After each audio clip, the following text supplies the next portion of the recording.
صباح الفل والتفاؤل والابتسامة الجميلة، باحبكم أوي، باتشكر لكم على المشتركين الجداد بجد اللي اشتركوا معايا، باحبكم واستنوني النهارده لأن النهارده بجد جاي فيديو تنمية بشرية وهرمونات كده يا معلم، هاضبط لك الهرمونات. بُص، يعني لو أنت ما شُفتش الفيديو ده بجد هيفوتك كتير أوي، أوي، أوي، أوي خصوصًا للآخر. هاتكلم النهارده عن هرمون الشباب، إزاي إن أنت تبقى شباب دايمًا وتبقى كده شكلك جميل وتبقى أعضائك من جوّه شباب وتبقى مليان حيوية كده وجمال وطاقة جميلة كده.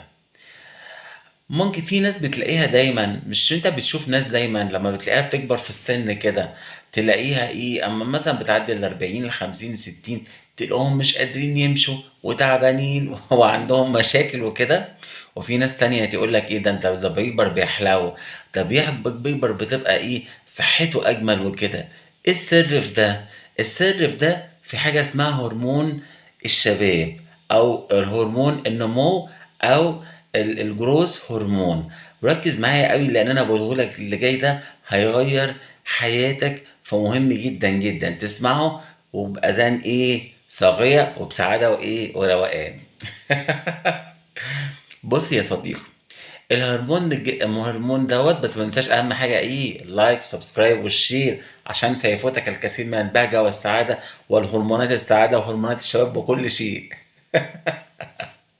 بُص بقى يا صديقي، هاقول لك على حاجة مهمة. ربنا لمّا خلق الهرمون ده اللي هو هرمون النمو، هو كان خالقه وجايبه مثلًا إيه للطفل، الطفل الصغير عشان بينمو البيبي فبتلاقيه إيه، الهرمون ده بيتفرز عنده، فبتلاقيه بروقان كده إيه، يقوم رايح جاي كابر مثلًا أو يبقى شاب. عارف أنت لمّا تلاقي شاب صغير مثلًا تلاقيه مثلًا في ابتدائي أو إعدادي وطالع له عضلات جميلة كده وتقول ده شكله صغير، ده أنا كنت فاكره في جامعة، دي معناها عنده الهرمون نمو عالي. بنت صغيرة تحس إن هي بقت أنثى جميلة كده بسرعة وهي لسه في إعدادي أو كده، معناها الgrowth هرمون عندها عالي.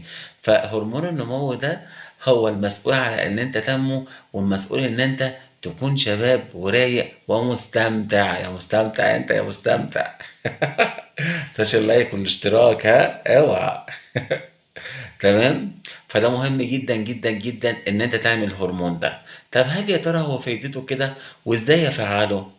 فايدته إيه قصدي وإزاي أفعّله؟ بُص يا سيدي، الجروث هرمون ده بيحميك من إن أنت تكون وصلت للشيخوخة، بيخلّيك شباب دايمًا، بيخلّي قلبك كويس، بيعيد بناء أعضائك من جديد. يعني نشكر ربنا بجد اللي خلق الهرمون ده، لإنه بيعيد بناء أعضائك من جديد.